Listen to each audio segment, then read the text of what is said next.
अब आ रही है आवाज? Yes sir. ट्रांसफॉर्मेंट जिंदा रहेंगे? यस सर, जिंदा रहेंगे, लेकिन सर वही जिसमें एम्पिसिलिन का रेजिस्टेंस जीन होगा।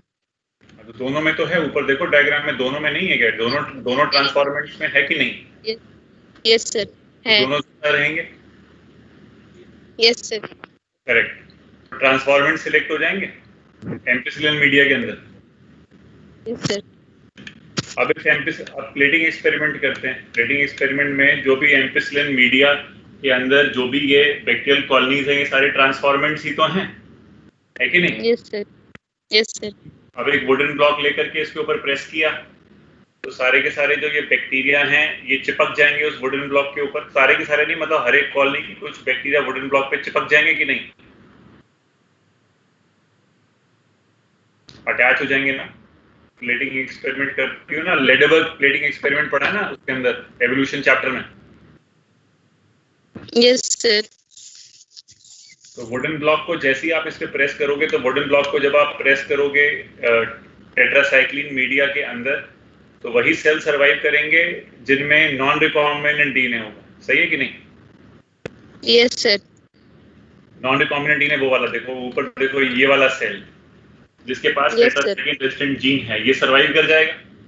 Yes sir. लेकिन ये वाले जो हैं जिनको आप रिकॉम्बिनेंट कह रहे हो, ये तो मर जाएंगे। Yes sir. तो नॉन रिकॉम्बिनेंट यानी कि नॉन रिकॉम्बिनेंट सर्वाइव करेगा। नॉन रिकॉम्बिनेंट देखो सर्वाइव कर रहा, लिखा ना मैंने, survive. Non recombinant yes sir. Survive कर रहे हैं, यस सर। लेकिन recombinants do not survive. Recombinant वो हैं जिनके अंदर रिकॉम्बिनेंट डीएनए है। Recombinant DNA yes. वही है, रिकॉम्बिनेंट डीएनए वही है जिसके प्लाज्मिड में हमारा डिजायर्ड डीएनए है कि नहीं? हाँ सर। तो अब जो रिकॉम्बिनेंट मरे हैं उनकी लोकेशन तो पता चल गई ना। देखो यहाँ वाली जो बैक्टीरियल कॉलोनी है ये गायब हो गई है, इसका मतलब ये वाले मर गए। इधर वाले सेल जो है ये यहाँ से गायब हो गए ना, इसका मतलब ये रिकॉम्बिनेंट है कि नहीं? Yes sir. तो इन्हीं को मैं ऊपर मास्टर प्लेट पे जाऊंगा और इसी लोकेशन से इस डीएनए को बाहर निकाल दूंगा, इस सेल्स को बाहर निकाल लूंगा, रिकॉम्बिनेंट्स को यहाँ से बाहर निकाल लूंगा, बिकॉज ये लोकेशन चल गई मुझे पता कि ये मेरे रिकॉम्बिनेंट डीएनए वाले सेल्स हैं, इन्हीं रिकॉम्बिनेंट का मुझे काम है। तो यही सिलेक्टेबल मार्कर का फंक्शन होता है, to select transformant and then recombinant. आप समझी? हाँ सर। तो यही है सर वो कंफ्यूजन इसलिए हो गया था कि एनसीईआरटी में सिलेक्टेबल मार्कर और क्लोनिंग साइट करके दे रखा है, तो सिलेक्टेबल मार्कर के पैराग्राफ में उतना है ही नहीं, और ये क्लोनिंग साइट में जितना आपने पढ़ाया वो सब क्लोनिंग साइट्स में दे रखा है। तो बेटा सिलेक्टेबल मार्कर के अंदर ही क्लोनिंग साइट होंगी, उसी में तो आप डीएनए पुट कर पाओगे। तो सर इसमें नंबर दे रखा है ना, नंबरिंग 2 में दे रखा है सिलेक्टेबल और 3 में दे रखा है क्लोनिंग साइट, तो मुझे लगा कि वो दोनों अलग अलग हैं। मल्टीपल क्लोनिंग साइट जो होंगी वो होंगी तो उसी के अंदर ना, आपके सिलेक्टेबल मार्कर के अंदर ही होंगी ना डियर। Okay sir. समझ गया? Yes sir. यस। समझ आ गया होगा सारा जो मैंने बताया। Yes.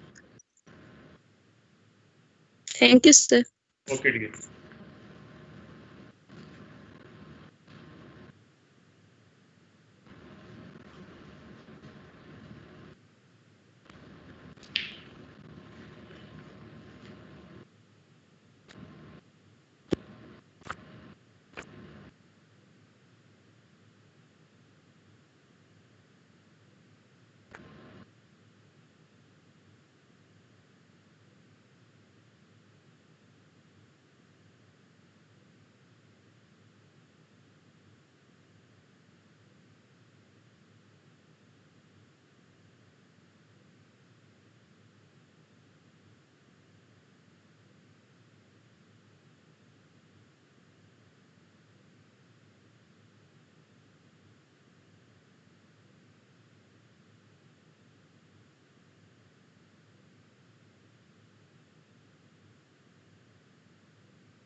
Good evening, class.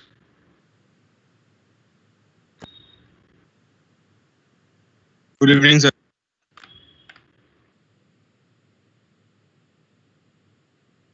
We were discussing the process of recombinant DNA technology, and we were on the third step, that is amplification of desired DNA. And we discussed a process, polymerase chain reaction. Number 3 इसको दिया था, उसके अंदर हमारे पास 3 step हैं, denaturation, primer annealing and extension. तो मैंने number 3 amplification of desired DNA को दे रखा है. तो मैं काम करता हूं, मैं इसकी नंबरिंग को थोड़ा सा चेंज करता हूं. डीनेचुरेशन, प्राइमर एनीलिंग जो है इसको मैं ऐसे 1 दे देता हूं, 1 2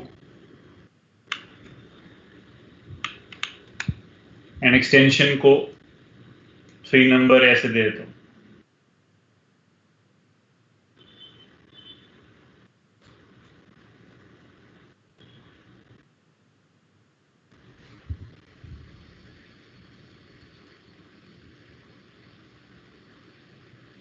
ओके.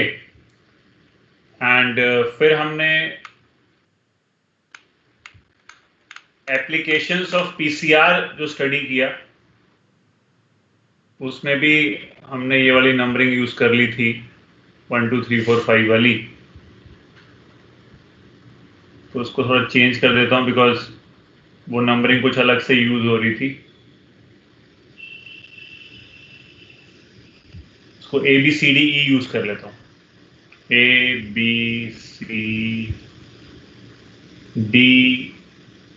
आई होप तुम भी साथ में चेंज कर रहे हो, है ना? तो नंबर 3 मेरे पास था amplification of desired DNA. Number 3 was amplification of desired DNA. PCR इसमें यूज किया, पॉलीमरेज चेन रिएक्शन. और अब नंबर 3 के बाद नंबर 4 जो है, हमारे पास डिजायर्ड डीएनए की कॉपीज आ गई, बहुत सारी, billion copies we have received. And after obtaining these billion copies हम इनका क्या करेंगे, we'll be adding these to the desire to the vector. और वेक्टर हमारे पास सपोज अगर प्लाज्मिड है, प्लाज्मिड में हमें इसको ज्वाइन करना है, तो प्लाज्मिड की भी सेवरल कॉपीज आपके पास होनी चाहिए. You should be having several copies plasmid की. तो प्लाज्मिड की भी पीसीआर कर सकते हो. बहुत सारी कॉपीज मिल गई प्लाज्मिड की. बहुत सारी डिजायर डीएनए की कॉपीज ऑलरेडी मिल चुकी हैं. डिजायर डीएनए की कॉपीज मिल चुकी हैं. प्लाज्मिड की जो कॉपीज हैं वो गेन कर ली. फिर इसके बाद जो है दोनों को ज्वाइन करना है. अब दोनों को जब ज्वाइन करना है तो फिर we'll be forming the recombinant DNA. तो recombinant DNA की फॉर्मेशन नेक्स्ट स्टेप होना चाहिए. इतनी सारी डिजायर डीएनए की कॉपीज मिल गई हैं, तो वेक्टर की कॉपीज भी बना सकते हो. और बनाने के बाद दोनों को जोड़ोगे तो formation of recombinant DNA will be the next step. और रिकॉम्बिनेंट डीएनए बनाने के बाद क्या करना चाहिए, will be introducing this recombinant DNA into the host cell. So formation of recombinant DNA and its introduction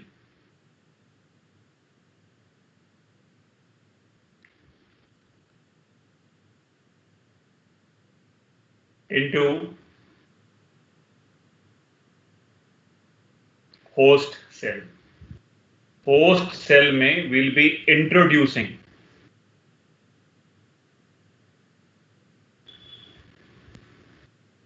the recombinant DNA. ठीक है? So this is our next step. अब इंट्रोडक्शन अगर करना है into the host cell, तो introduction के लिए तो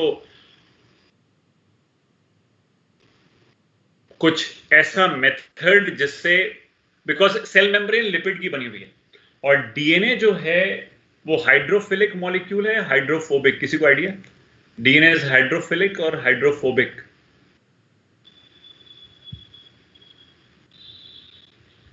एनीवन?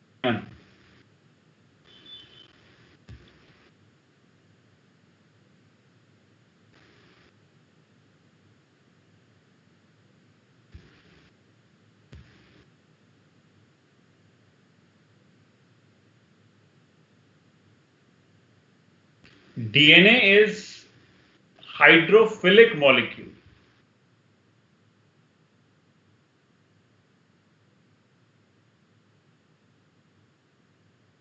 डीएनए एक हाइड्रोफिलिक मॉलिक्यूल है, वाटर लविंग मॉलिक्यूल है ना, तो इसलिए वो सेल मेम्ब्रेन को इजीली क्रॉस नहीं कर पाएगा। DNA is hydrophilic molecule and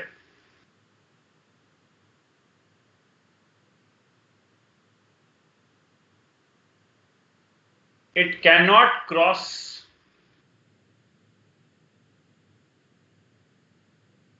cell membrane easily. Cannot cross cell membrane. तो फिर क्या करना चाहिए हमको? हमें सेल को कॉम्पिटेंट बनाना पड़ेगा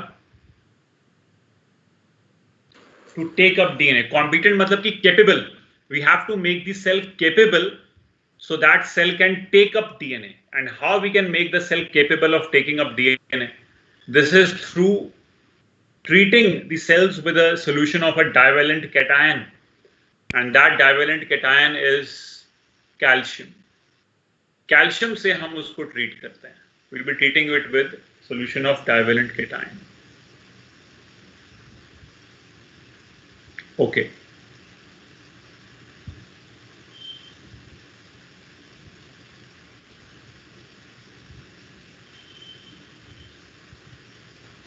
So, competent host.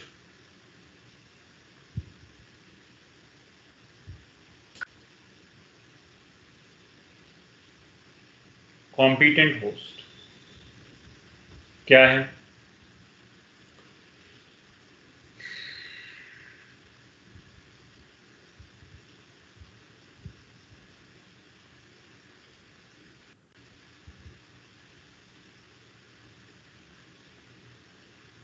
In order to make bacterial cells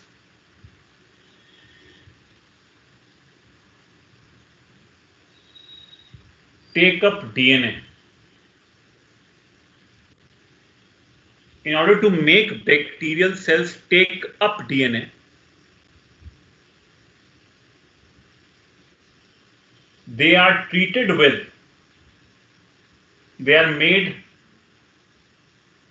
competent, ऐसे लिखते हैं, they are made competent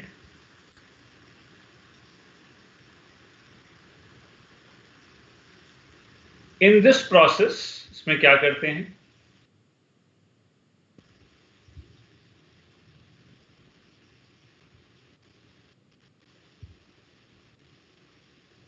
In this process, bacterial cells are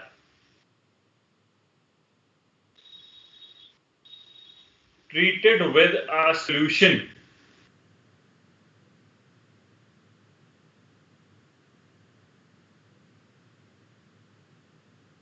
of divalent cation.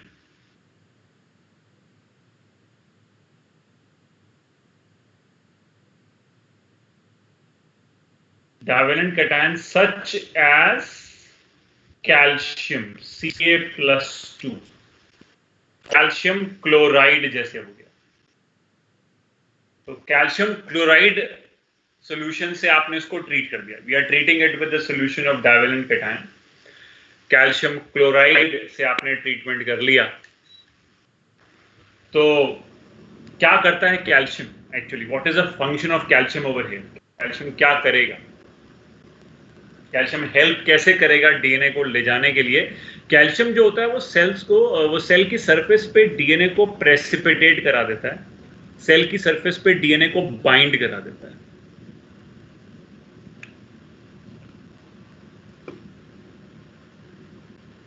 Calcium possibly precipitates DNA onto the cell surface.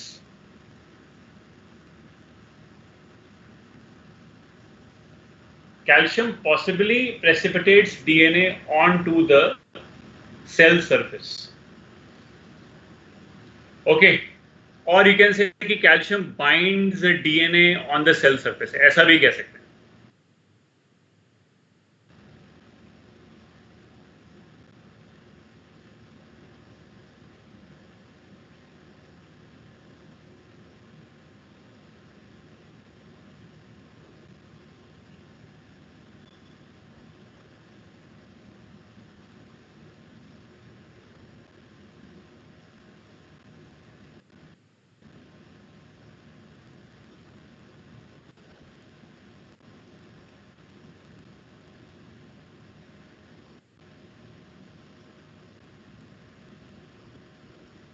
It increases the efficiency.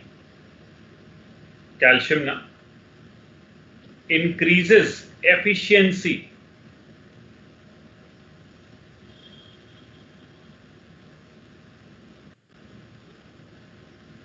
by which DNA can easily enter through pores.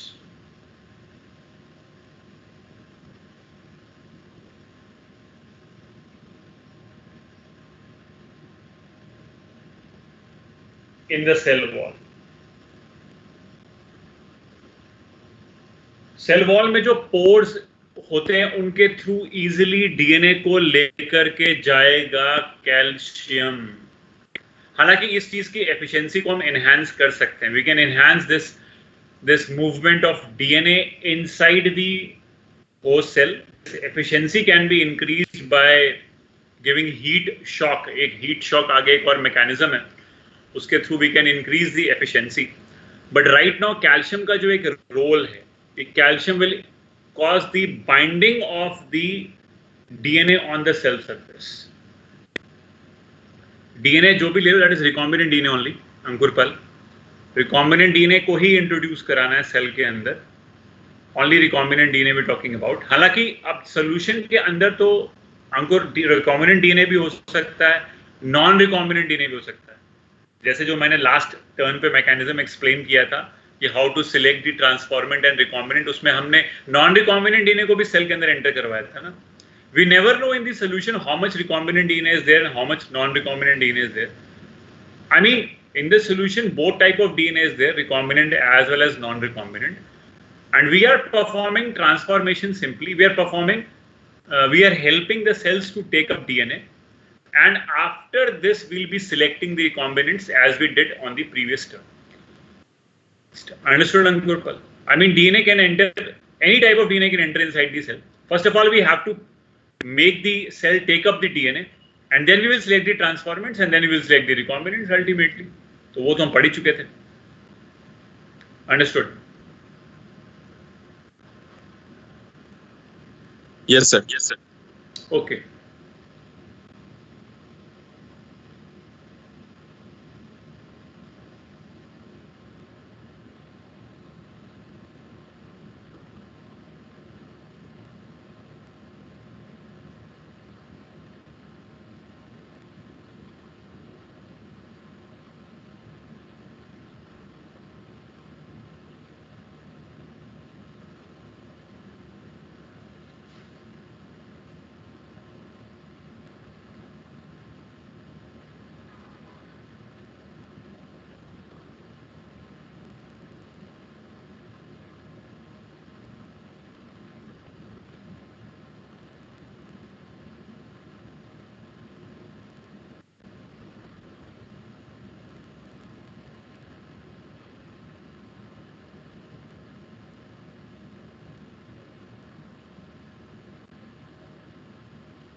जैसे कि अगर if we see this is a solution, अगर हम ऐसा मान लें कि ये एक solution है हमारे पास, इसमें we have calcium, we have taken calcium chloride solution,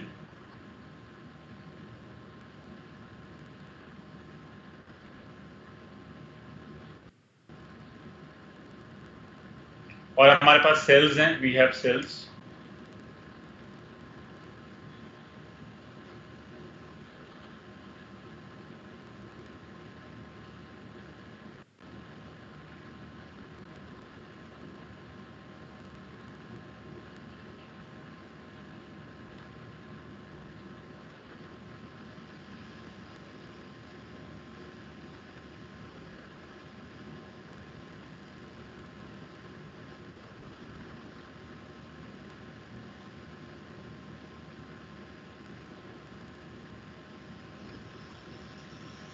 and suppose this is the recombinant DNA,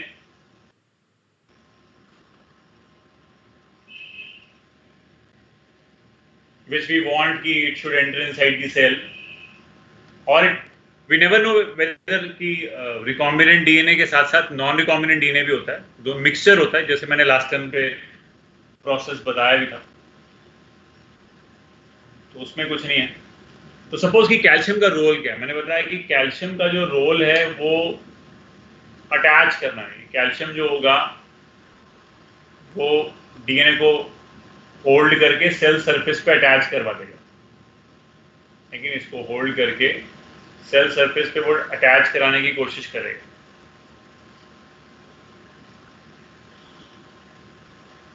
और फिर जो पोर्स हैं सेल वॉल में, जो पोर्स होंगे उनके थ्रू डीएनए को ये लेकर के जाएगा। This is how I mean to say कि वो एक मैकेनिज्म हो सकता है। इसमें कैल्शियम जो है वो डीएनए को पकड़ के on to the cell surface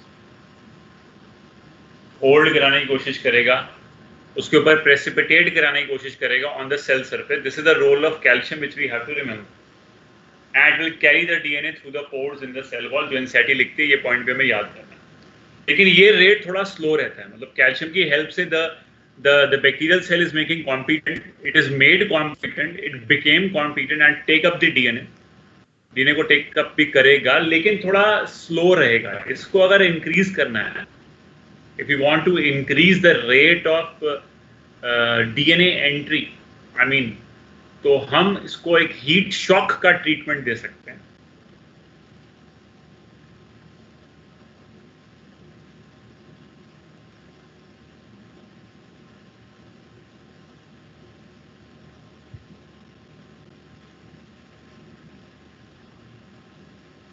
कॉम्बिनेंट DNA cell, okay.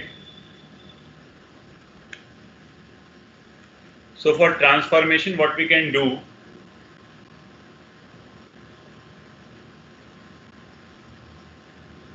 to increase the transformation, हम क्या कर सकते हैं?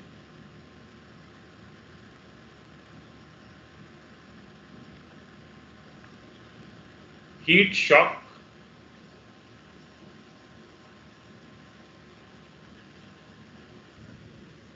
aids in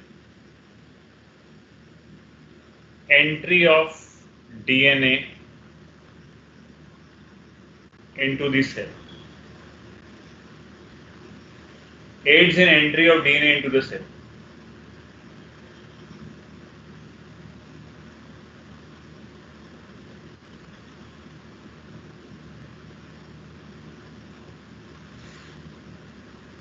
अब हीट शॉक क्या है? What is heat shock? The cells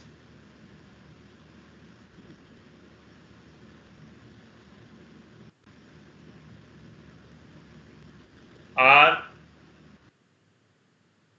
placed on ice, मतलब 0 डिग्री सेल्सियस पे पहले पूरा सोल्यूशन हम 0 पे रखेंगे ठंडा, और first place on ice,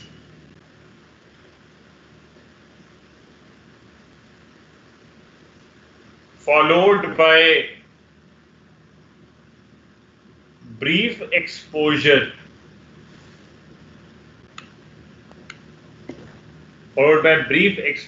to 42 degrees Celsius and then again back on ice. तो पहले हमने सॉल्यूशन को ठंडे पे रख दिया, पहले हमने इसको ठंडे पे रख दिया, फिर इसको हमने ब्रीफ एक्सपोजर दिया 42 पे और फिर वापस रख दिया आइस पे। मतलब पहले 0, फिर 42 और फिर again back on the ice. तो इस समय क्या फायदा मिला? इससे थोड़ा सा मेम्ब्रेन हल्का सा डिस्टेबलाइज करता है, और अगर मेम्ब्रेन थोड़ा सा डिस्टेबलाइज करेगा तो डीएनए जो बाहर चिपका होता है ना, उसकी एंट्री थोड़ी तेज हो जाती है। पोर्स, जैसे कह लो कि पोर्स थोड़े ज्यादा ओपन करके, ऐसा कह लो कि heat shock will increase the efficiency, it will increase the rate of entry of DNA into the host cell. तो सिर्फ कैल्शियम क्लोराइड से ट्रीट करने पे ट्रांसफॉर्मेशन का जो आउटपुट है, का जो रिजल्ट है, वो कम मिलता है, लेकिन जब साथ में हीट शॉक भी दे देते हैं तो रिजल्टेंट जो मैग्नीट्यूड है सेल्स का जिसमें ट्रांसफॉर्मेशन हुआ है, यानी कि मैग्नीट्यूड ऑफ ट्रांसफॉर्मेंट्स वैल्यू, वो हमें ज़्यादा मिल सकती है और मिलती है। तो इसीलिए हीट शॉक का एक अपना सिग्निफिकेंस है कि how it increases the formation of transformants और the entry of DNA into the host cell.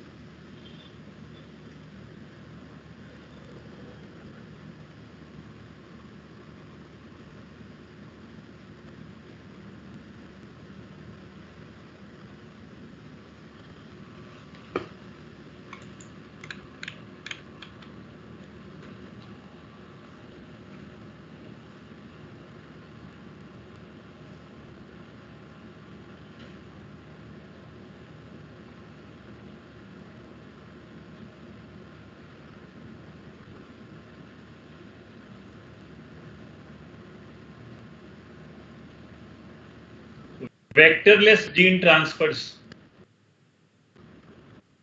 Without vector हम चाहते हैं कि DNA should enter inside the host cell. जैसे प्लाज्मिड इज अ वेक्टर, हम सब जानते हैं, और मैं ये कहना चाह रहा हूं कि मैं प्लाज्मिड का यूज नहीं करना चाहता, विदाउट प्लाज्मिड ही मैं चाह रहा हूं कि डीएनए एंटर कर जाए inside the host cell. Without bacteriophage, without retrovirus मैं चाह रहा हूं कि डीएनए एंटर कर जाए इनसाइड द होस्ट सेल। तो उसमें जैसे तुम लोगों ने पढ़ा हुआ कि वेक्टर का इस्तेमाल नहीं करना चाहते, तो फिर कैसे करेंगे? एक प्रोसेस लिखती है एनसीईआरटी, दैट इज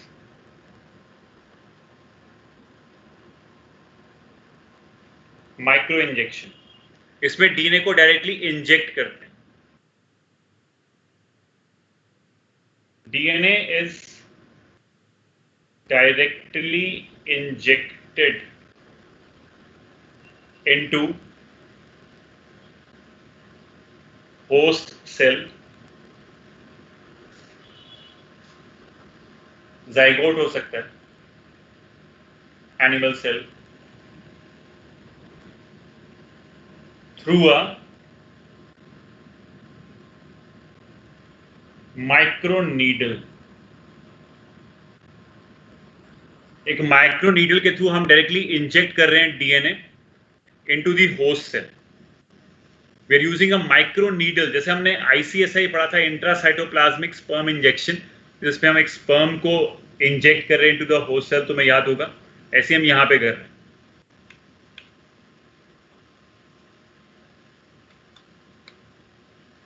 तो हमने फॉर एग्जांपल जैसे ये जाइगोट है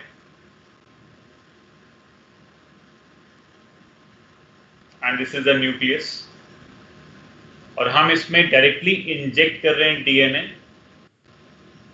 थ्रू अ माइक्रो नीडल।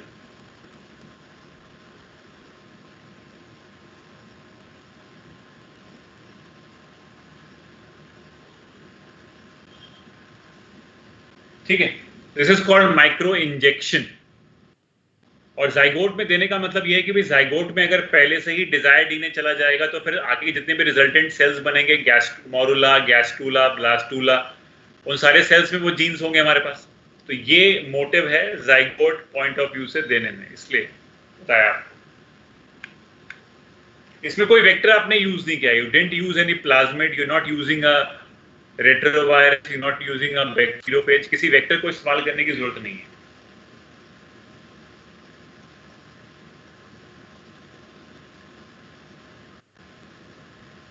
दूसरा मेथड है हमारे पास बायोलिस्टिक्स और जीन गन। इसमें हम लोग सीधा डीएनए को बॉम्बार्ड कर रहे हैं on to the target tissue. इसमें हम डीएनए को कोट कर रहे हैं ऑन पार्टिकल्स लाइक गोल्ड और टंगस्टन, और हम लोग डायरेक्टली उसको फिर बॉम्बार्ड कर रहे हैं on the host tissue.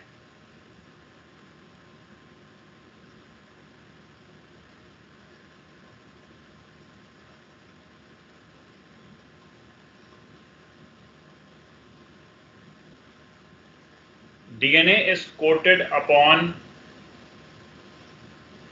gold or tungsten particles,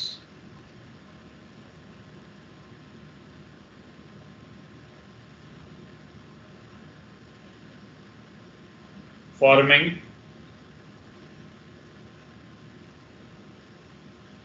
microprojectiles, यानी बुलेट्स बन गई है।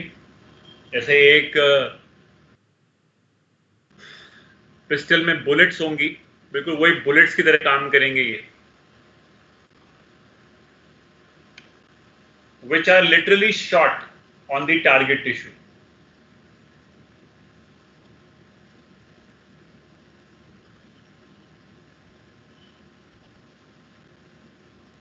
Which are literally shot on the target tissue.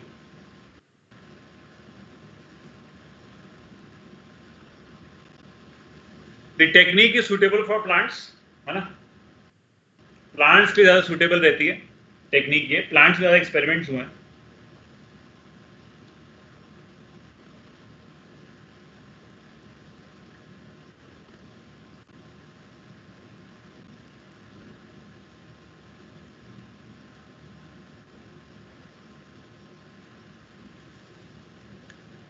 So this is how we can introduce DNA into the host cell just by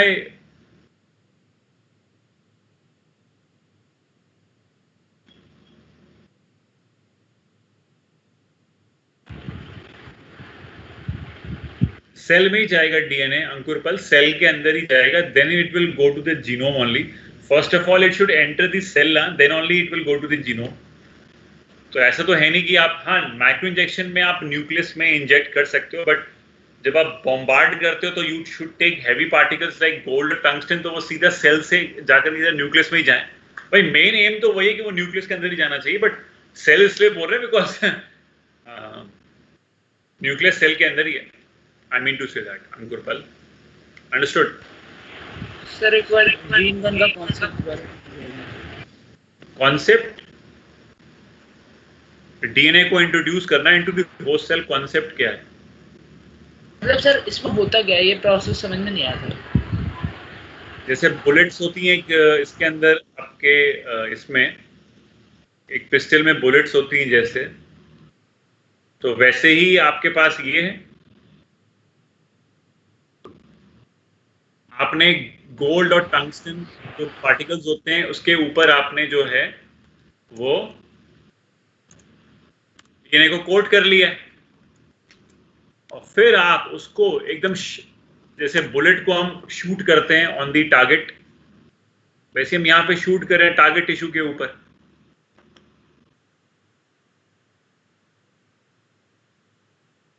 और वो चला जाएगा, उसमें क्या प्रॉब्लम लग रही है?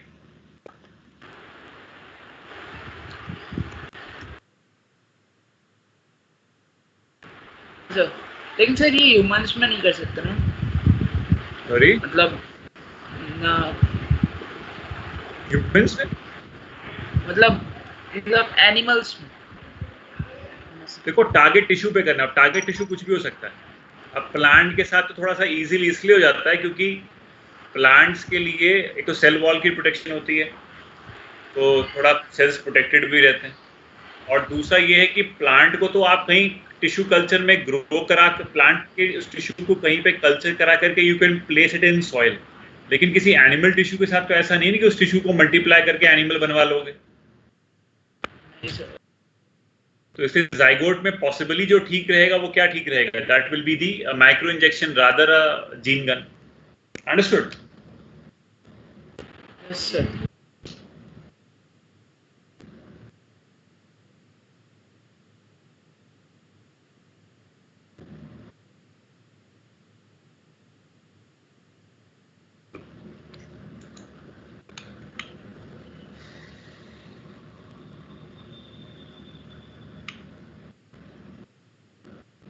तो gene has been introduce into the host cell, और इसके बाद क्या करना चाहिए हमको नेक्स्ट स्टेप में? जब जीन इंट्रोड्यूस हो जाए तो फिर नेक्स्ट स्टेप में हम क्या करेंगे?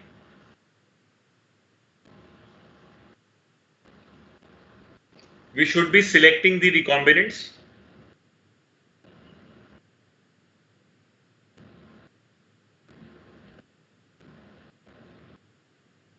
है कि नहीं? सिलेक्शन ऑफ रिकॉम्बिनेंट्स होना चाहिए या नहीं? तो रिकॉम्बिनेंट्स को सिलेक्ट आप कैसे करते हो?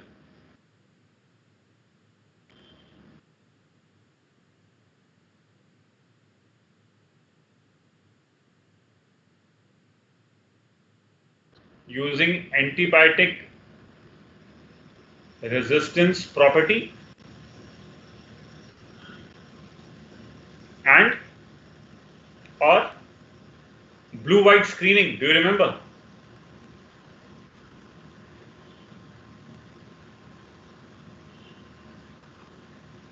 इसको यूज करेंगे हम लोग। सिलेक्शन ऑफ रिकॉम्बिनेंट्स तुमको बताया था मैंने। आई हैव टोल्ड यू कि how to select the recombinants.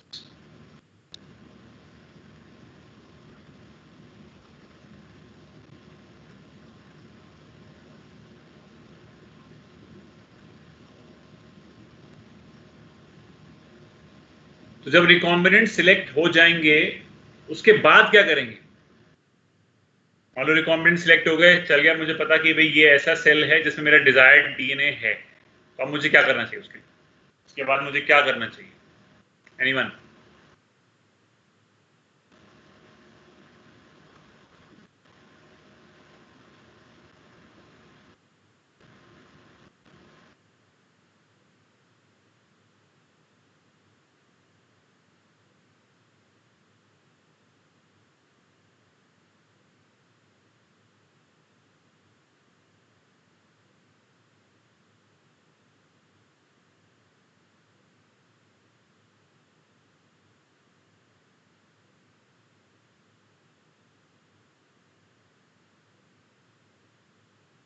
Sir उसको सेल में डाल करके उसका लार्ज स्केल प्रोडक्शन करना चाहिए।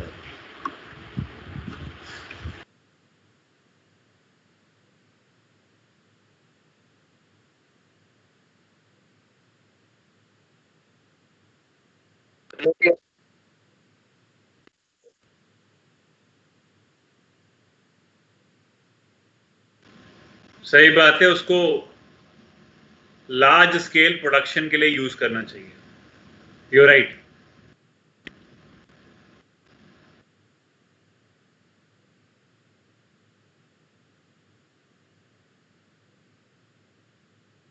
लार्ज स्केल प्रोडक्शन के लिए यूज करना चाहिए।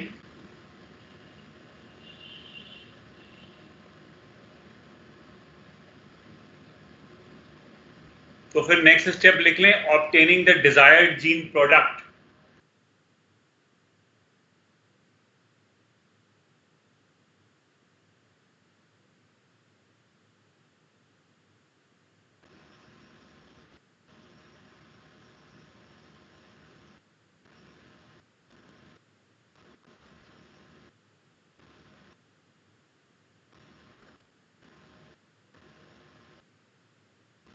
Obtaining the desired gene product.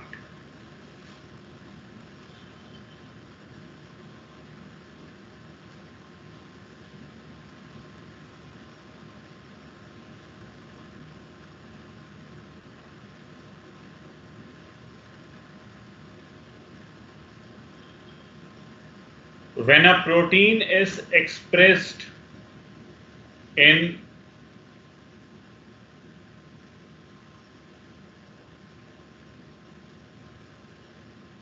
heterologous host, it is called recombinant protein.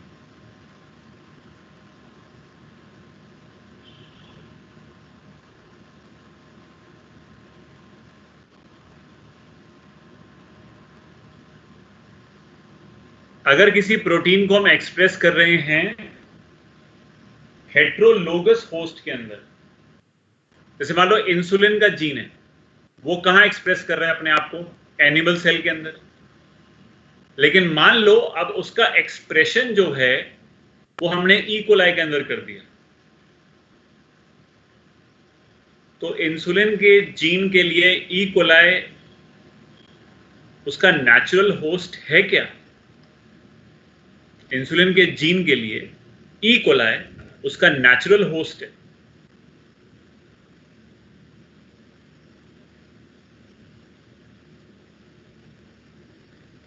So you said कि नो, कि नहीं है सर, नेचुरल होस्ट नहीं है। नेचुरल होस्ट तो एनिमल सेल था, है ना? तो इंसुलिन का जीन अगर किसी बैक्टीरिया में एक्सप्रेस कर रहा है अपने आप को, तो फिर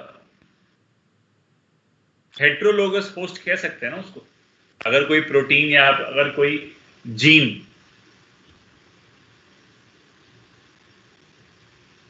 किसी दूसरे होस्ट में अपने आप को एक्सप्रेस कर रहा है, तो फिर हम उसको रिकॉम्बिनेंट प्रोटीन हमको बोलना चाहिए उसको। Very simply we have to say it recombinant protein.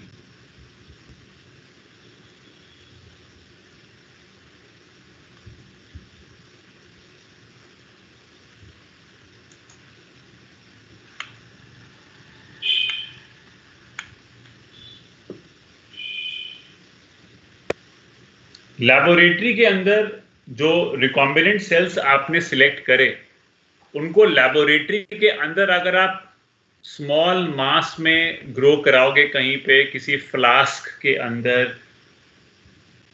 किसी वेसल, मतलब वही फ्लास्क के अंदर, किसी स्मॉल फर्मेंटर जिसको बोल रहे हो फ्लास्क के अंदर, तो वहां पे आप ग्रो कराने के बाद आप उसको किसी इंडस्ट्री में दोगे जहां पे लार्ज वॉल्यूम्स में उस रिकॉम्बिनेंट सेल्स को ग्रो कराया जा सके।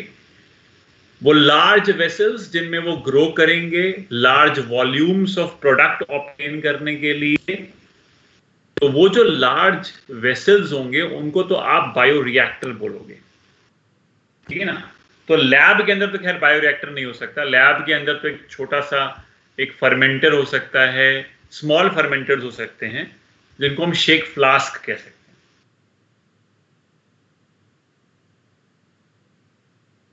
हैं। इन लैबोरेटरी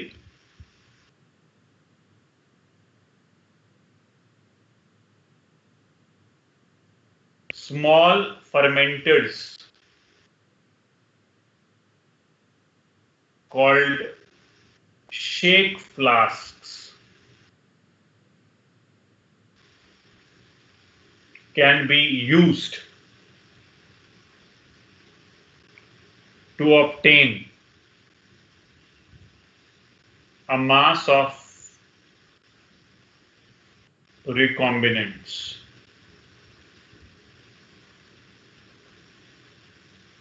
Later on क्या करना है फिर?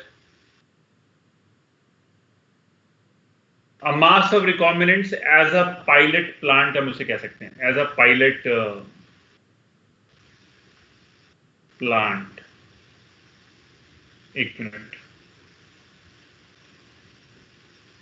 As a pilot plant. Pilot plant का मतलब ये हुआ कि आपने रिकॉम्बिनेंट्स को एक जगह पे ग्रो करा लिया और इस रिकॉम्बिनेंट्स को फिर आप ट्रांसफर कर रहे हो into the big vessels, and that is bioreactors के लिए। इंडस्ट्री में यू आर ट्रांसफरिंग इट, ठीक है?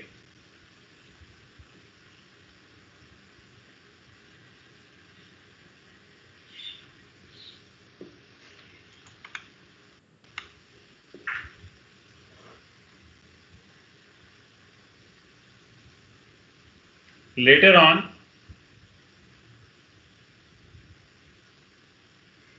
they can be transferred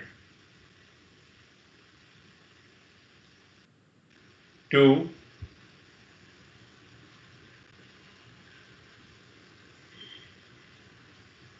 bioreactors. So what are bioreactors now? Let's see what are bioreactors. Bio बोला है तो मतलब लाइफ है ना. बायोरिएक्टर्स और फर्मेंटर्स भी कह सकते हैं इनको हम लोग. तो फर्मेंटर्स में कैसा लगता है आपको कि जो प्रोसेस है अंदर की जहां पे बैक्टीरिया मल्टीप्लाई करेगा into these vessels, inside these vessels when the bacteria will multiply, तो ये कंडीशंस एरोबिक होंगी या एनारोबिक होंगी? क्या लग रहा है?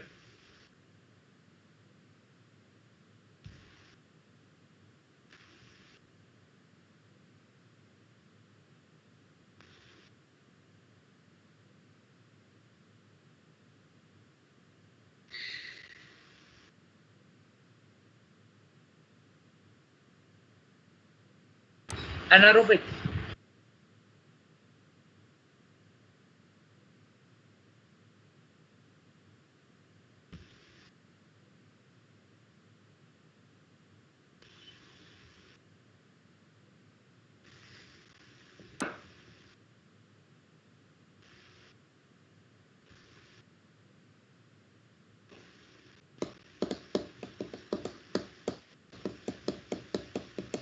एनारोबिक है ना, ऐसा लग रहा है बट ऐसा होता नहीं है.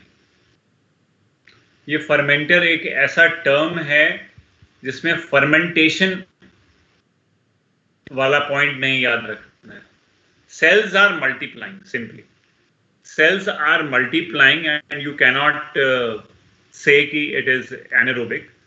Oxygen will be required by cells definitely. तो दोनों चीजें हैं. एनारोबिक रिएक्शन चल सकती है, मना नहीं है, लेकिन यहाँ पे ऑक्सीजन या गैस की सप्लाई जरूर देनी होती है, तो हम इसको एनारोबिक नहीं कह सकते. Okay, so don't be in that notion. You don't misunderstand this word for fermentation. It's a fermenter. Fermenter means a vessel in which the biomass will increase and you will get the product, and for that oxygen will be required and you have to provide it.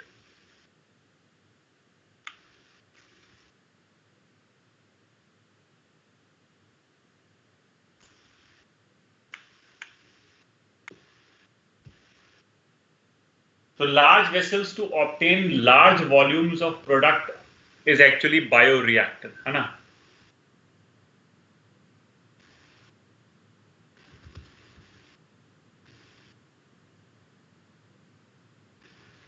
Raw material is biologically converted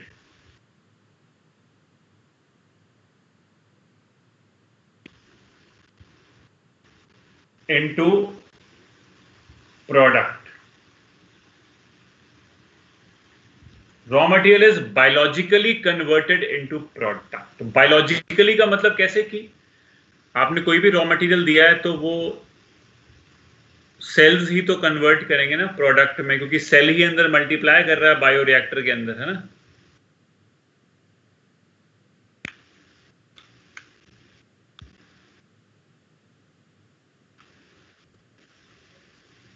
क्या क्या है bioreactor के पास?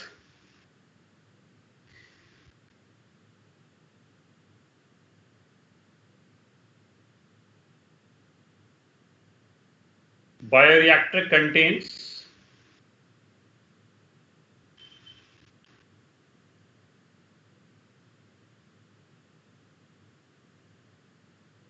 temperature control,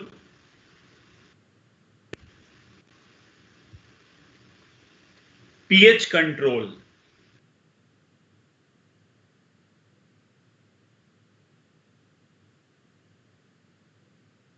foam control, झाग नहीं बनती,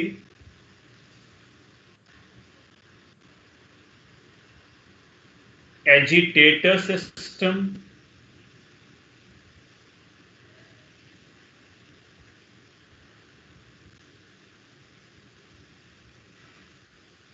oxygen delivery system,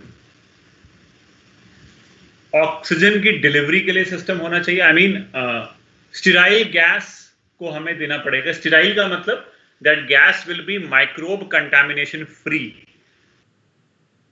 the gas which we are providing to the culture, it should be microbe contamination free gas. हम ये कहना चाह रहे हैं आपसे। So what is the meaning of foam control? जब कल्चर चलता है तो उसमें स्टिरर चलता है। स्टिरर जैसे तुमने देखा होगा मिक्सर ग्राइंडर में चलता है ना, तो ऊपर की तरफ फोम बन जाती है, सरफेस पे ना फोम बन सकती है, उस फोम को रिमूव करने के लिए।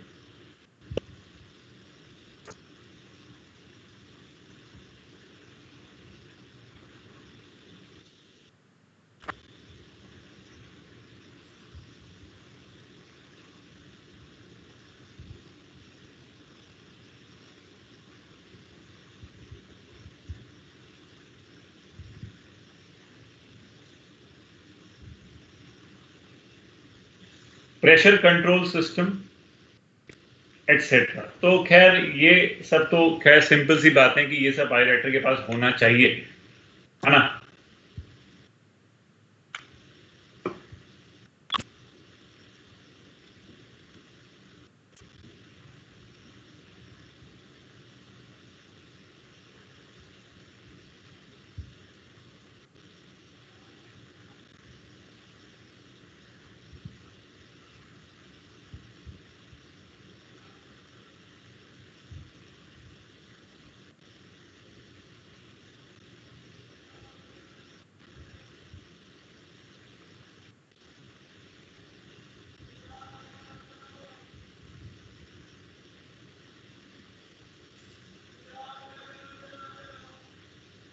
Bioreactor has a curved base which allow mixing of contents. Mixing of contents के लिए तो नीचे बेस बनाया गया वो कर्व्ड, वो एक डायग्राम है जो आपके एनसीईआरटी में दे रखे हैं। 2 बायोरिएक्टर्स आपके एनसीईआरटी में ड्रॉ किए हुए हैं। आई होप अगर आपके सामने बुक है तो आप उसको देख भी रहे होगे। और स्टिरर लगा होता है जो घूमेगा। एजिटेशन मतलब कि एजिटेटर का मतलब है जो घुमा रहा है उसको ऐसे अंदर, जैसे मक्खन बनाते समय हम उसको ऐसे मथनी का यूज करते हैं, बिल्कुल ऐसे घूमता है वो। तो स्टिरर जो है तो स्टिरिंग करेगा और मिक्सिंग करेगा।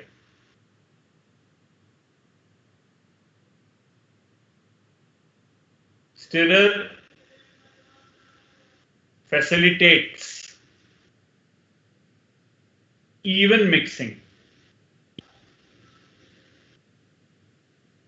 even mixing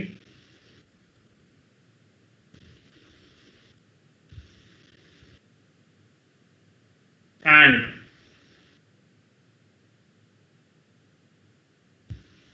oxygen availability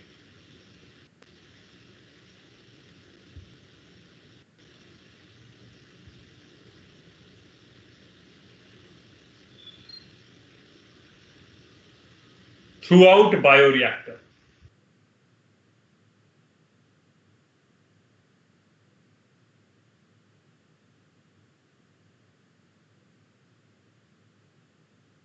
Throughout bioreactor, the oxygen availability will be in a great manner. तो स्टिरर जो है वो अंदर घूमेगा कल्चर के and will make the oxygen available throughout bioreactor. तो ये है। और इंपॉर्टेंट चीज बायोरिएक्टर के पास क्या होनी चाहिए कि जब रिएक्शन चल रही होती है तो ड्यूरिंग द रिएक्शन में प्रोग्रेस कितना हुआ, कितना प्रोडक्ट हमारा बन चुका है, तो उसको असेस करने के लिए we have to take small volumes of culture and will check it कि भी प्रोग्रेस रिएक्शन कितनी हो गई, इतना रिएक्टर बन चुका है, इतना प्रोडक्ट बन चुका है, अब हमें प्रोडक्ट को बाहर निकाल लेना चाहिए, उसको यूज कर लेना चाहिए। तो हम ये करते हैं, समझ रहे हैं। तो उसके लिए हमें बीच बीच में थोड़ा सैंपल लेकर के चेक करना पड़ता है कि हमारी रिएक्शन कितनी प्रोग्रेस कर गई, कितनी पहुंच गई है, हमारा प्रोडक्ट कितना बन चुका है, और अगर बनना बाकी है तो बायोरिएक्टर अभी और चलने दें, अब बन चुका है तो बंद करें और प्रोडक्ट ऑब्टेन करें। तो हमें बीच बीच में असेसमेंट करना पड़ता है कि our reaction has reached to what level So for that assessment, we have got sampling ports.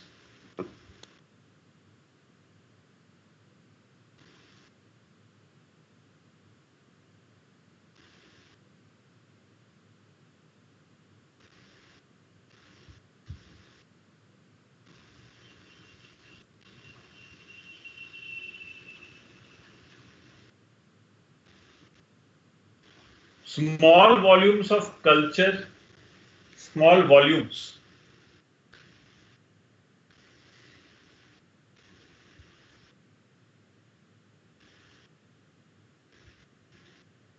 of culture can be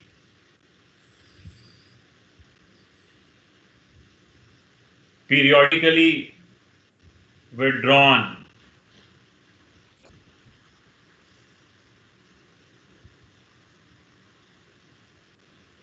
to assess the progress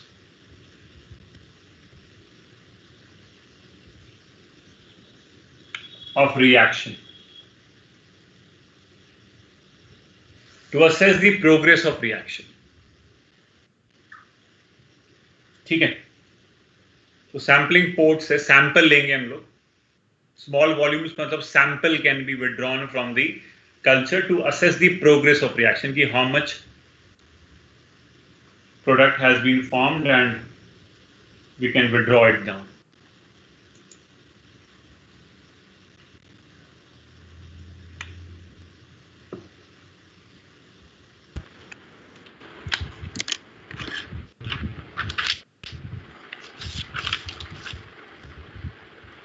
And if we see the diagram of the bioreactor जो आपके NCERT में दे रखा है, and you have to draw it, आप लोग draw कर लेना NCERT से ना, मैं थोड़ा सा ड्रॉ कर देता हूँ.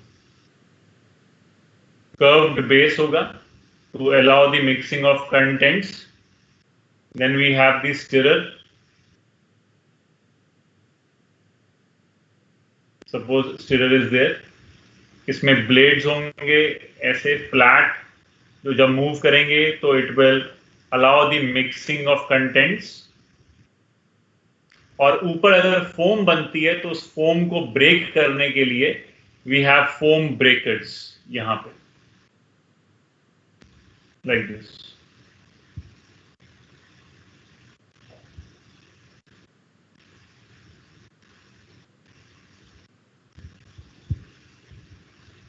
We have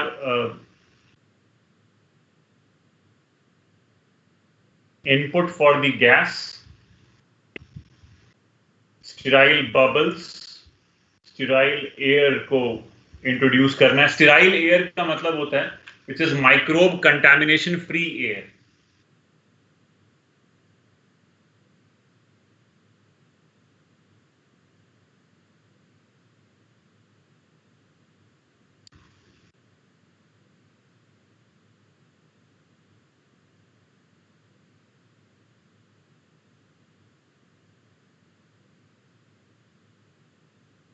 flat blade impellers, flat blade है एकदम स्टिरर में.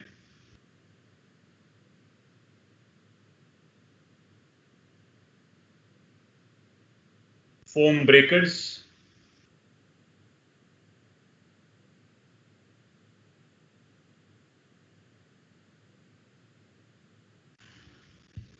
culture media. This is all is culture media inside.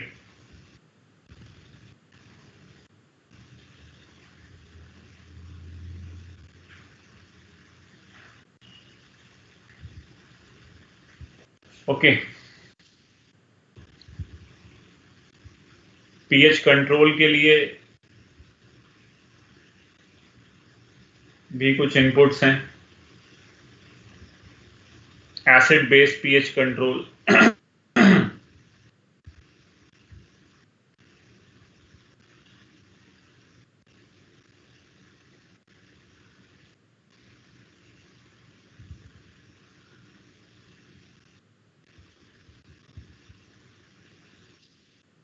और जब रिएक्शन खत्म हो जाती है प्रोडक्ट बन जाता है, फिर प्रोडक्ट को जब बाहर निकालते हैं तो फिर से दोबारा से इस बायोरिएक्टर को तैयार करना है फॉर न्यू रिएक्शन, तो अंदर से पूरी साफ सफाई करनी पड़ती है, स्टेरलाइज करना पड़ता है इसको ताकि कोई माइक्रोब ना रह जाए।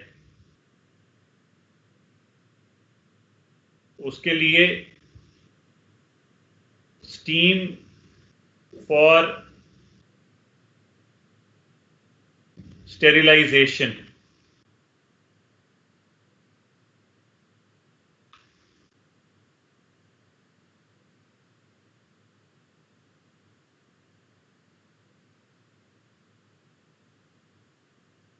बाकी मोटर होती है जो चलाएगी इसको।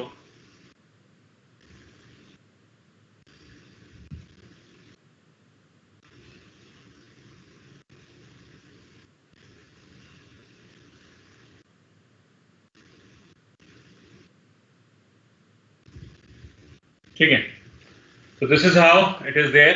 This is a simple stirred tank bioreactor, NCERT लिखती है इसको।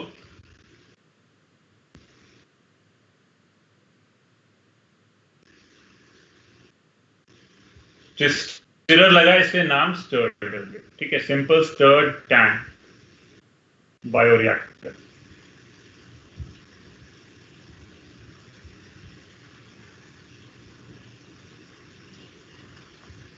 तो इसकी लेबलिंग थोड़ी देख लेना, एग्जाम में वैसे लेबलिंग कभी आई नहीं है बट एक्सपेक्ट कर सकते हैं आने के लिए, कोई बड़ी बात नहीं है, बायोरिएक्टर से क्वेश्चन आ जाए नीट के अंदर आ सकता है, जो चीज नहीं आई है वो आने की पूरी संभावना होती है। एक और सेकेंड बायोरिएक्टर आपको और दिखा हुआ है एनसीईआरटी के अंदर, that is the sparged stirred tank bioreactor.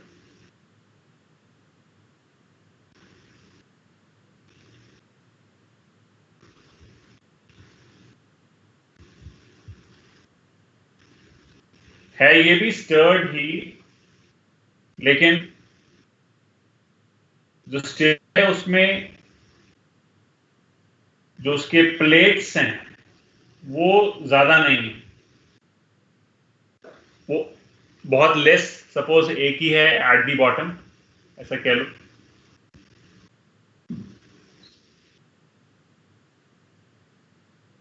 और स्पाज का मीनिंग क्या होता है? स्पाज का मीनिंग होता है कि बबल्स बनते हैं गैस के।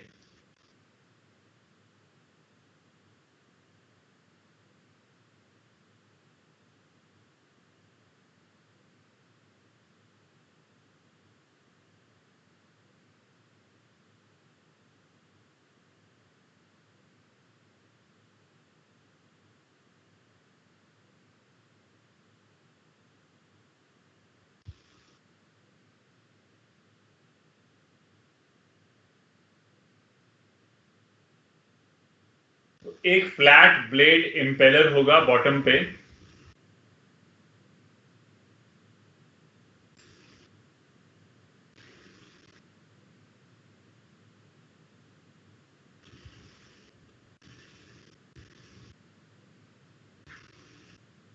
और गैस को स्पार्ज करते हैं। एक रिंग है, रिंग एक प्लेट, उस प्लेट में बहुत सारे पोर्स होंगे और उन पोर्स से गैस निकलती है एकदम बबल की फॉर्म में, इसको स्पार्जिंग कहते हैं हम लोग।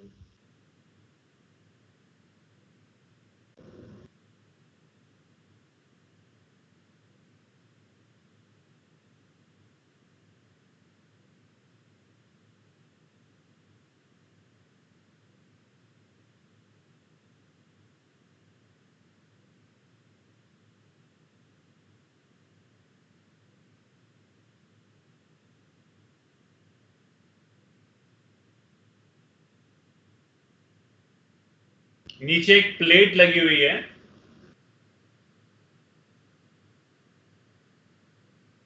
ऐसे, और यहां से इस प्लेट के अंदर बहुत सारे पोर्स होते हैं और इन पोर्स से जो है वो गैस के बबल्स बन के निकलते हैं।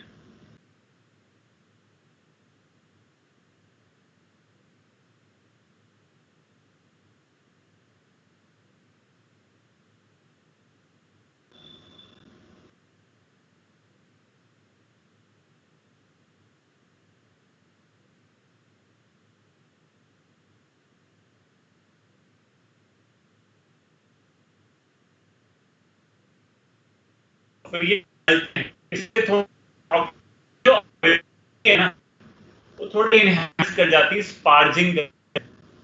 सिर्फ एक साइड पे गैस को एंटर कराया, जैसे यहाँ पे सिर्फ एक साइड से गैस एंटर होगी और इसी में कुछ रिंग लाइक से स्पार्जिंग हो तो उससे थोड़ी इवन फ्लो आती है। जैसे आपने सबने घर में आपके किचन में गैस स्टोव है, उसमें देखा बहुत सारे पोर्स होते हैं। अंकुरपल हैव यू सीन? बहुत सारे पोर्स होते हैं, यहाँ से गैस निकलती है एंड देन यू उसको जलाते हो, फिर फ्लेम्स जो है बनती हैं वो इवनली हर साइड से बनती हैं। Can you pull have you seen? Yes sir. तो दैट इज स्पार्जिंग, है ना। तो वो एक तरीके से the same concept has been observed कि हमें एक प्लेट रिंग रख दी नीचे, उसमें बहुत सारे छेद हैं और उसमें हल्के हल्के हल्के वो जो गैस निकलेगी बबल की फॉर्म में एकदम स्पार्ज करती हुई निकलेगी, है ना। ये मतलब है कहने का। और फिर थोड़ा अच्छा हो जाता है ये सिस्टम।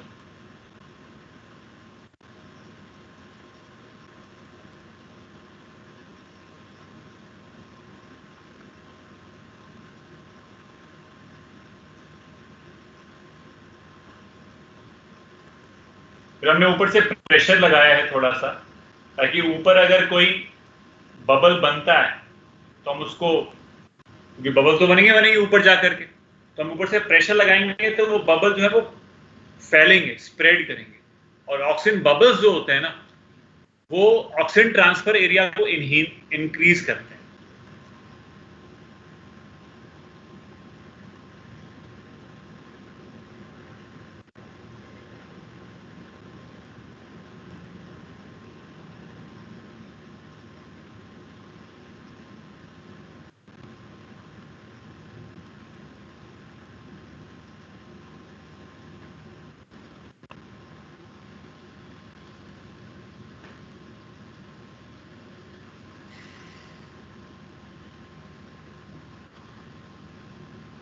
इसको ऐसे लिख लेता हूँ, एक थोड़ा सा चेंज कर लेता हूँ।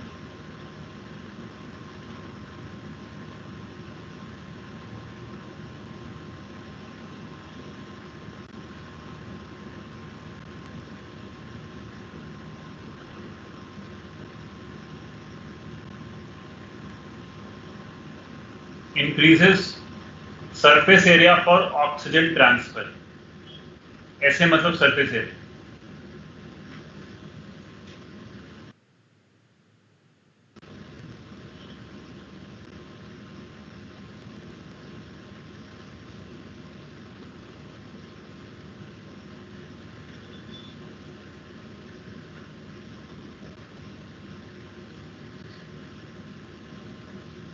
ओके, तो दोनों ही स्टर्ड टैंक बायोरिएक्टर हैं, दोनों ही यूज होते हैं।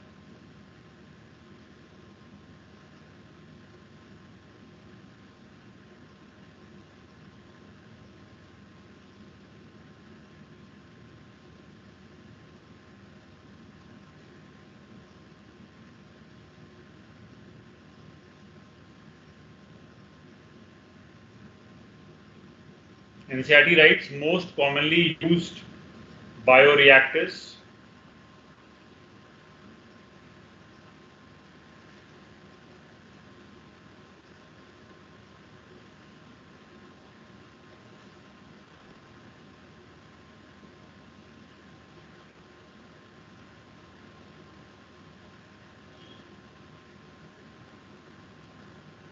are of stirred type, जिसमें स्टिरर लगा हो।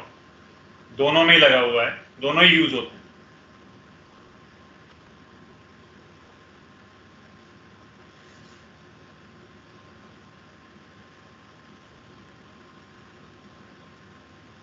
तो स्पार्ज वाले का मतलब क्या हुआ तुमको बताया ना, ऑक्सीजन बबल्स आर स्पार्ज्ड।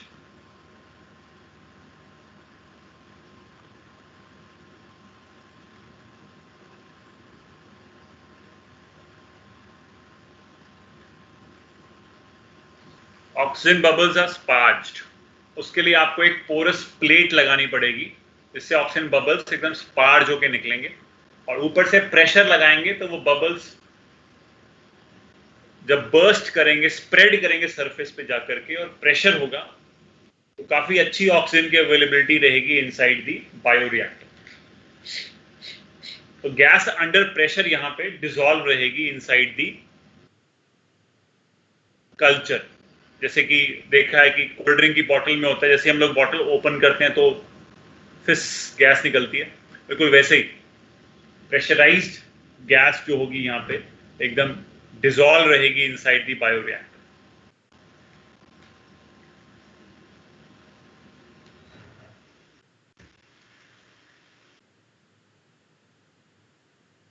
दोनों रिएक्टर्स बने हुए एनसीईआरटी में, वहां से ड्रॉ कर सकते हो, है ना।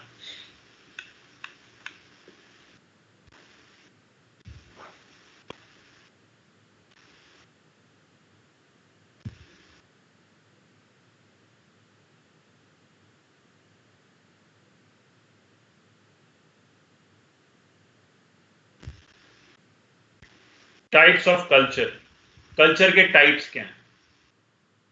कल्चर आप लोग पढ़ रहे हो, उसके 3 टाइप होते हैं जो मैं डिस्कस कर रहा हूं। सबसे पहला है बैच कल्चर, एनसीईआरटी में तो एक ही दिया है।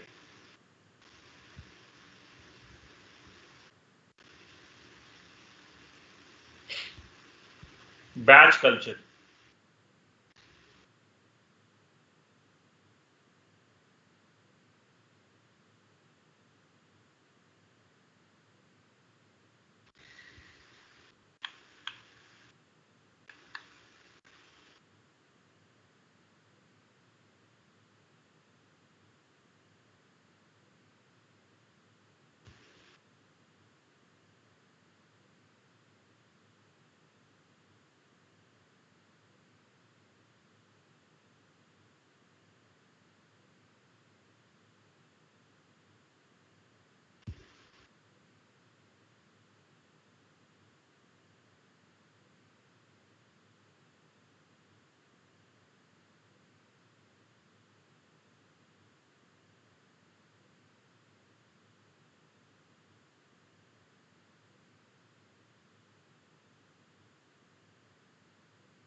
बैच कल्चर में हमने जो एक बार अगर हमने सारा रॉ मटेरियल ऐड कर दिया, तो रॉ मटेरियल ऐड करने के बाद फिर हम उस रिएक्शन को शुरू करते हैं, और जब रिएक्शन कंप्लीट हो जाती है तो हम प्रोडक्ट को ऑब्टेन कर लेते हैं। And after obtaining the product obtain करने के बाद हम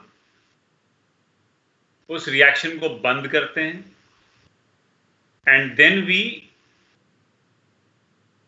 बिगिन अ न्यू रिएक्शन। उससे पहले हम उस बायोरिएक्टर को साफ करते हैं, स्टेरिलाइज करते हैं, फिर से रॉ मटेरियल डालते हैं और फिर से नया रिएक्शन शुरू करने के लिए तैयार करते हैं। ऐसे कल्चर को हम बैच कल्चर कहते हैं। जैसे फॉर एग्जांपल हम घर में सब लोग जब फॉर एग्जांपल अगर प्रेशर कुकर का यूज कर रहे हैं दाल बनाने के लिए, पल्सेस बनाने के लिए, दाल बनाने के लिए, तो हम सारा रॉ मटेरियल उस प्रेशर कुकर में ऐड करके गैस पे लगाते हैं, गैस पे चढ़ाते हैं, एंड देन सीटी मारते हैं, और सीटी में फिर सब तैयार, दाल तैयार हो जाती है, food is ready to eat. तो जब फूड रेडी हो जाता है, दाल आपने दाल ऑब्टेन कर ली, प्रेशर कुकर से आपने ऑब्टेन कर ली, सर्व कर ली, अब उस प्रेशर कुकर में अगर फिर से दाल बनानी होगी तो आप क्या करेंगे? पहले आप उसको साफ करेंगे, धोएंगे, और नेक्स्ट डे के लिए आप फिर से तैयार करोगे definitely. You have to wash it properly, कि ताकि उसमें कोई जो फर्स्ट प्रोडक्ट आपने ऑब्टेन किया है उसका कोई रिमेन्स ना रह जाए, बिकॉज सेकेंड टाइम वो इन्फेक्शन कॉज कर देगा। तो वही मतलब है, यहाँ पे बैच कल्चर में सारा रॉ मटेरियल ऐड किया, सारी प्रोसेस कंप्लीट हो गई, प्रोडक्ट बाहर निकाल लिया। अब इस बायोरिएक्टर को फिर से धोया, साफ किया, स्टेरिलाइज किया, फिर से रॉ मटेरियल डाला, नया रॉ मटेरियल डाला, और फिर तैयार किया, और फिर ऑन किया उसका बटन, तब वो शुरू होगा। तो मतलब कहने का ये है कि this reaction is stopped and again started. लेकिन जो कंटिन्यूअस कल्चर है उसमें ऐसा नहीं होता।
तो यहां पे हम क्या कर रहे हैं, एक साइड से रॉ मटेरियल ऐड करते जा रहे हैं और दूसरे साइड से प्रोडक्ट ऑब्टेन करते जा रहे हैं। सपोज हम एक साइड से रॉ मटेरियल ऐड कर रहे हैं,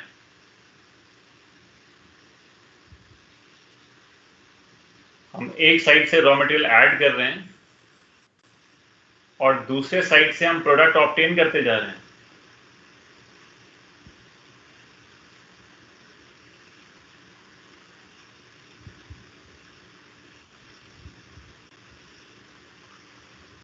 तो ये तो प्रोसेस कभी रुकेगी नहीं। तो कंटिन्यूअस कल्चर है, तो ऐसा बायोरिएक्टर का तो कभी बंद ही नहीं होगा, क्योंकि एक साइड से आप रॉ मटेरियल डालते जा रहे हो और दूसरे साइड से आप प्रोडक्ट ऑब्टेन करते जा रहे हो। प्रोडक्ट ऑब्टेन किया तो बायोरिएक्टर अगर खाली हो गया तो और रॉ मटेरियल ऐड कर दो। प्रोडक्ट ऑब्टेन किया, बायोरिएक्टर खाली हो गया, और रॉ मटेरियल ऐड कर दो। जब ये रॉ मटेरियल प्रोडक्ट बन जाए, इसको भी एक साइड से निकाल लो, पीछे से नया रॉ मटेरियल और ऐड कर दो। तो ये तो प्रोसेस कभी रुकेगा ही नहीं, इसलिए इसको कंटिन्यूअस कल्चर कहते हैं। और इससे क्या होगा, नया रॉ मटेरियल ऐड करने से क्या होगा, सेल्स का जो फेज आएगा, तुम लोगों ने शायद बॉटनी में पढ़ लिया, लैग, लॉग, एक्सपोनेंशियल पढ़ा है क्या बॉटनी के अंदर? Yes sir. तो फिर सेल्स तो हैं वो तो लॉग फेज में ही रहेंगे, क्योंकि जैसे ही मान लो अगर स्टेशनरी फेज आने लगेगा तो आप प्रोडक्ट ऑब्टेन कर लोगे और फिर से नया रॉ मटेरियल ऐड करोगे तो फिर से एक्सपोनेंशियल फेज आ गया। और फिर जब लगे कि स्टेशनरी फेज आने लग रहा है, प्रोडक्ट निकालो, जगह खाली होगी, नया रॉ मटेरियल ऐड कर दो, फिर से एक्सपोनेंशियल फेज रहेगा। तो ये तो हमेशा सेल्स किस में रहेंगे, एक्सपोनेंशियल फेज में, लॉग फेज में रहेंगे। समझ रहे हो आप मेरी बात? मेरी बात समझ में आ रही है आपको?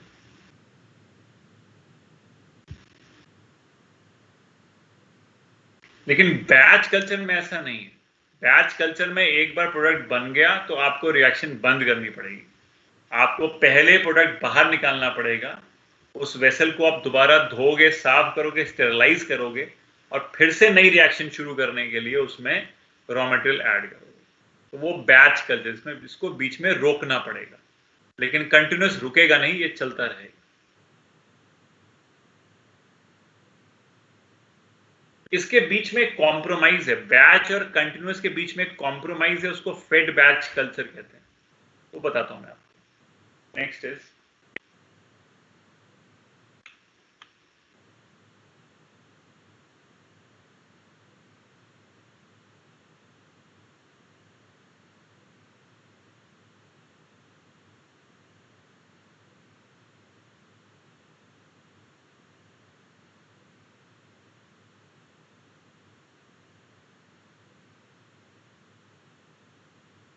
fed batch culture.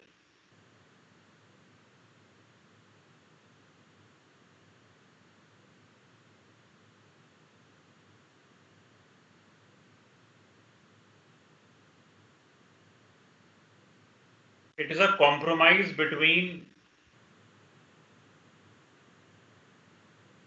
batch and continuous culture.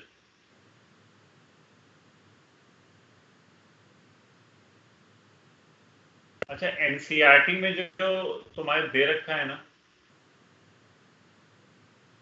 That is continuous culture, ये तो एनसीईआरटी का। बाकी दो तुमको एक्स्ट्रा जा रहे हैं। It is a compromise between batch and continuous culture, मतलब कि ये थोड़ा दोनों की प्रॉपर्टी रखता है, बैच की प्रॉपर्टी भी रखता है और कंटिन्यूअस की प्रॉपर्टी भी रखता है। ये कॉम्प्रोमाइज है दोनों के बीच में।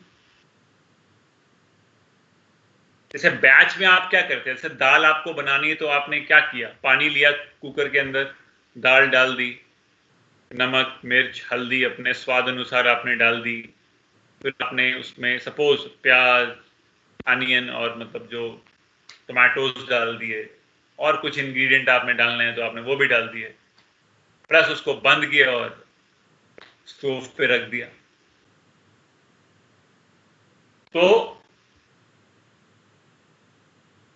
रॉ मटेरियल एक बार ऐड किया आपने। अब ऐसा तो नहीं कि जब दाल बीच में बन रही तो आप उसको स्टॉप करके फिर से खोल के फिर से रॉ मटेरियल डालते हैं, ऐसा तो कुछ नहीं करते आप। You never do that. यानी रॉ मटेरियल एक बार डाल दिया आपने, पुट कर दिया, और फिर you have started the reaction.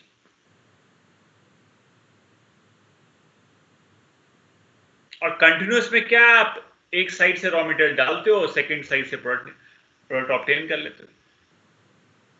तो यहां पे आप साथ साथ में प्रोडक्ट तो ऑब्टेन नहीं कर पाओगे, बिकॉज है तो ये बैच, और बैच में तो जब रिएक्शन कंप्लीट होती है तभी हम प्रोडक्ट ऑब्टेन कर पाते हैं। लेकिन ये थोड़ा सा कॉम्प्रोमाइज किया गया, यहां पे प्रोडक्ट तो नहीं ऑब्टेन कर सकते इन बिटवीन, लेकिन रॉ मटेरियल को पीरियोडिकली ऐड कर सकते हैं। आपके पास जो बैच है उसमें आपने थोड़ा रॉ मटेरियल इसमें पुट किया, तो जब ये रॉ मटेरियल यूटिलाइज हो गया और प्रोडक्ट बन गया तो आपने थोड़ा रॉ मटेरियल और ऐड कर दिया। अब जब ये भी यूटिलाइज हो गया, प्रोडक्ट बन गया, तो आप थोड़ा रॉ मटेरियल और ऐड कर सकते हो। लेकिन अब एक लिमिट है, क्योंकि आप अगर प्रोडक्ट को रॉ मटेरियल को ऐड कर रहे हो तो वो आप इसलिए ऐड कर रहे हो बिकॉज पहले आपने कम दिया था, कम पुट किया था, लेस पुट किया था। तो आपने क्या किया कि थोड़ा रॉ मटेरियल ऐड किया, प्रोडक्ट बना, स्टेशनरी फेज आई, आपने थोड़ा रॉ मटेरियल और ऐड कर दिया, एक्सपोनेंशियल आया, स्टेशनरी आई, आपने थोड़ा रॉ मटेरियल और ऐड कर दिया। लेकिन अब तो जगह नहीं रॉ मटेरियल और ऐड करने की, क्योंकि है तो ये बैच ही। फिर आप क्या करोगे, अब आप स्टॉप कर दोगे रिएक्शन को, and then you will go for the obtaining the product. तो है ये बैच ही, लेकिन instead of adding all the raw material in the beginning, we are adding it periodically.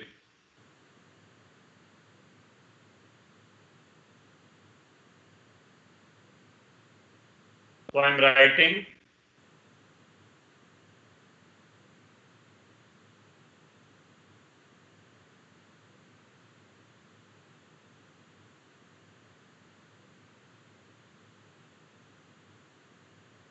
instead of adding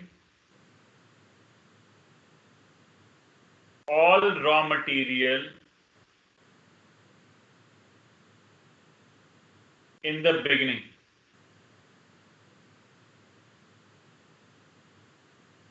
instead of adding all raw material in the beginning,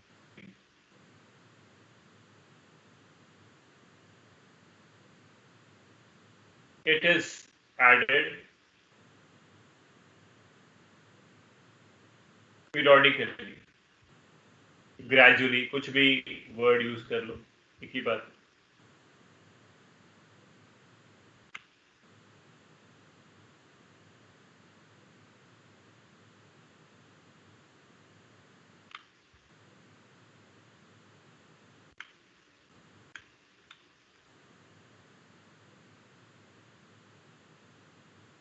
It ensures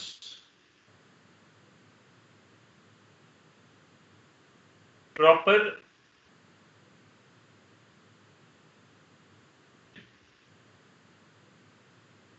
of raw material. जितना भी raw material आप add कर रहे हो वो properly use हो रहा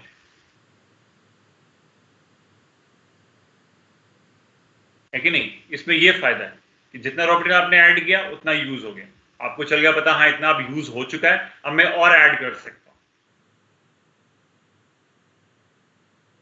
तो पीरियड ऑफ ग्रोथ इनहैंस हो रहा है.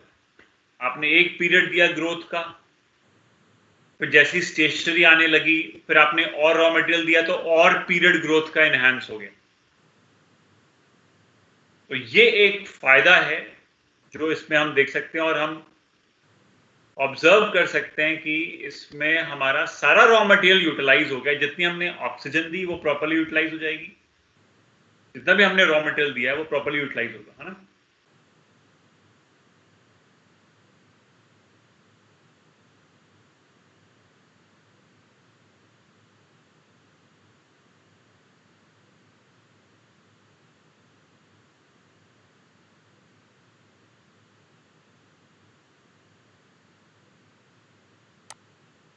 तो ये एक फायदा है फेड बैच कल्चर का, और काफी यूज होता है यीस्ट प्रोडक्शन के लिए.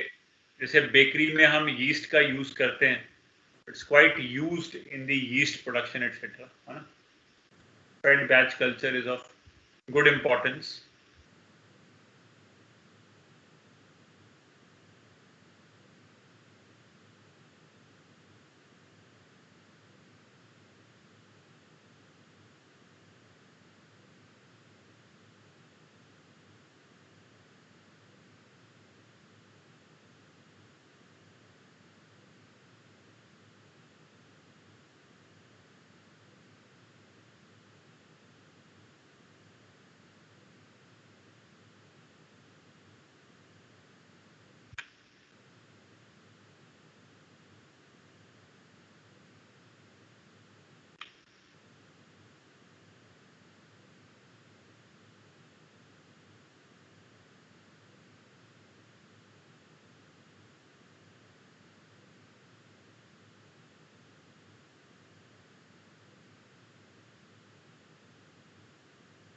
एक टर्म है हमारे पास अपस्ट्रीम प्रोसेसिंग. जो भी हमने तैयारी करी है फॉर ऑब्टेनिंग द प्रोडक्ट उसको हम अपस्ट्रीम प्रोसेसिंग कहते हैं.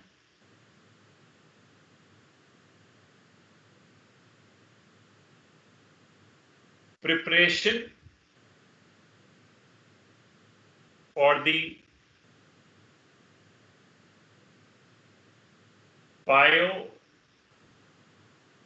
biosynthetic reaction to begin. जितना प्रिपरेशन किया हमने, है ना? जैसे कि addition of raw material,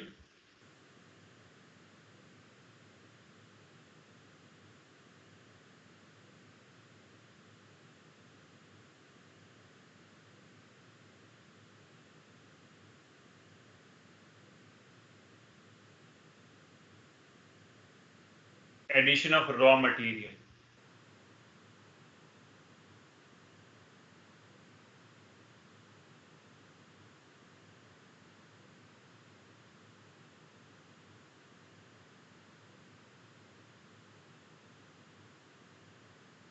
To start the reaction.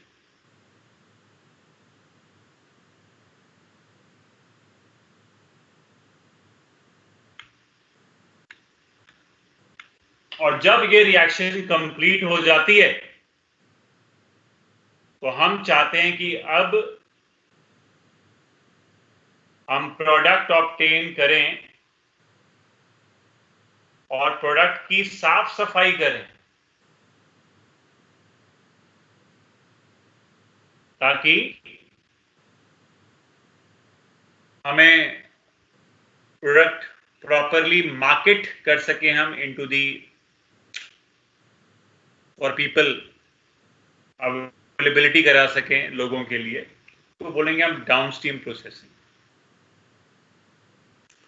जब अपस्ट्रीम खत्म हो जाएगा, रिएक्शन खत्म हो गई, तो अब डाउनस्ट्रीम में आ जाएंगे।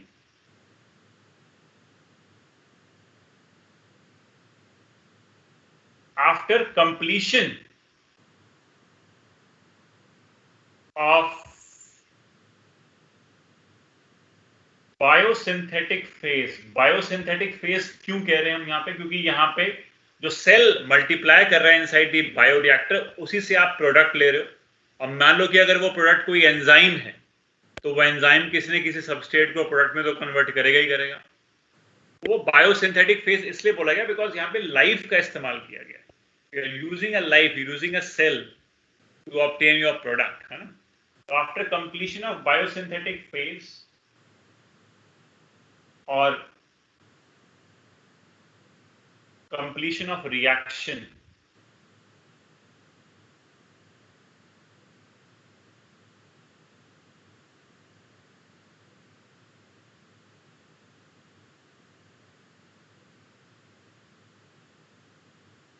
or completion of reaction, the product obtained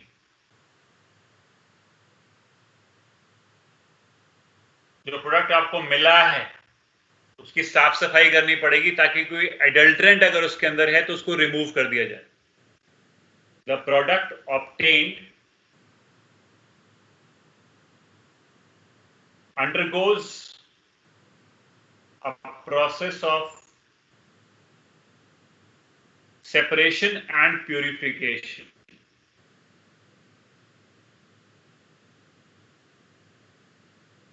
साफ सफाई करेंगे उसकी ताकि उसमें कोई एडल्ट्रेंट ना हो। तो अगर क्वेश्चन पूछेगा डाउनस्ट्रीम प्रोसेसिंग में क्या होता है, तो सिंपली होता है क्या? Separation and purification.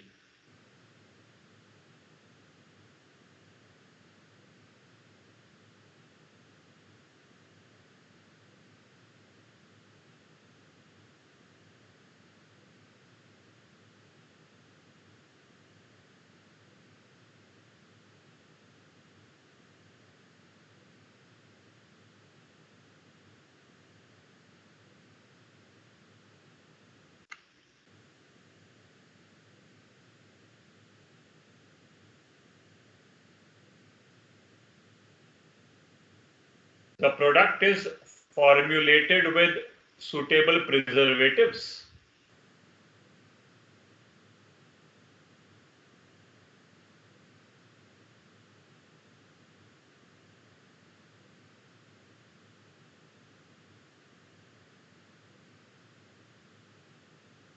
And finally,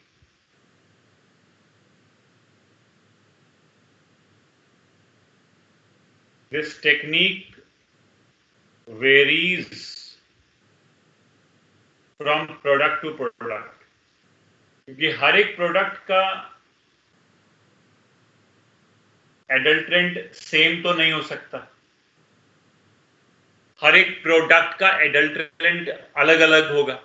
हर एक प्रोडक्ट के साफ सफाई करने का तरीका भी अलग अलग होगा। तरीका इन द सेंस कि मतलब एक बेसिक तरीका सेम हो सकता है, लेकिन एडल्ट्रेंट के अकॉर्डिंग साफ सफाई के लिए अगर फर्दर कोई और केमिकल्स यूज होते हैं तो वो डिफरेंट हो जाएंगे, वो सेम नहीं हो सकते। इसलिए downstream processing will vary from product to product and some process of simply separation and purification of the product, and that's it. So that's all for today's lecture. Thank you all.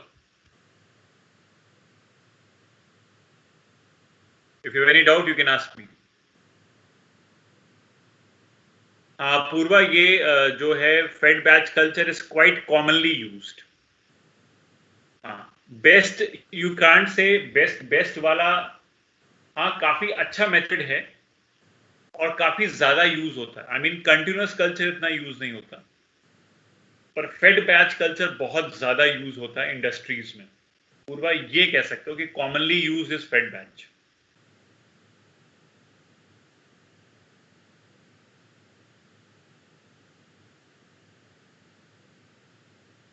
हाँ पल completed, हम आगे discuss करेंगे। अब बाकी सब चीजें second chapter के एप्लीकेशन में ज्यादा आती हैं।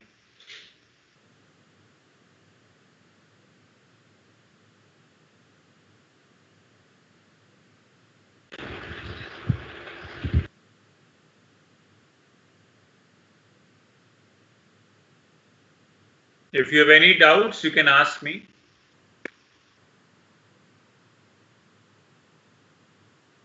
सर आपने जो कैल्शियम वाला पॉइंट लिखा था वो एक बार दिखा दो। Calcium. Okay.